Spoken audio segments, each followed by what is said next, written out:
This is not a haphazard cosmos or universe.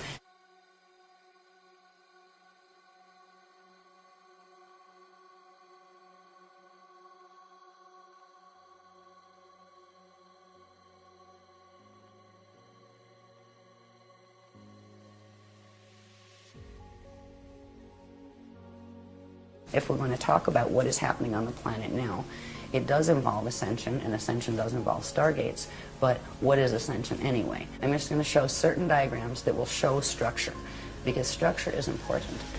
Science here is getting into quantum physics, and maybe there's dark matter and all these wonderful maybes.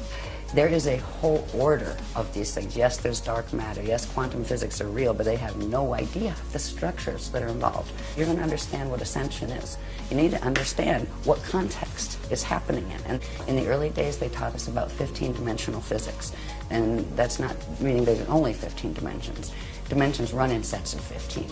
And there are many, many, many different sets of 15-dimensional matrices that have a particular order that form galaxies, universes, cosmoses, plural. It is a multi-cosmos, not just a multiverse. Now, when you think of ascension and stargates that you ascend through, it implies there is an order of stargates within these greater structures. What ascension is. Ascension is about evolution. It's actually about re-evolution, re-evolutionary determinism.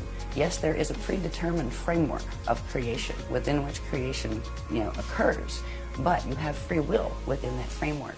And you start out as part of the whole. They refer to it as the God Source consciousness field. And from that place, you can enter into material experience that is all taking place within that God Source consciousness field. There is no place outside of God.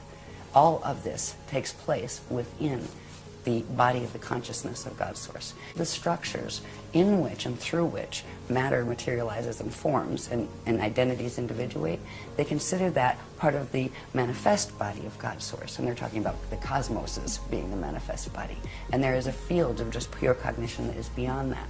It is eternal, it is always aware. Time as we know it in linear form is just not a reality there, but it's understood as an experiential quality within the framework of materialization. So in that context of understanding a little bit about how we look at God and the concept of God, yes, there is one. It's not some big father dude on with a big white beard that's going to send you to hell if you're bad.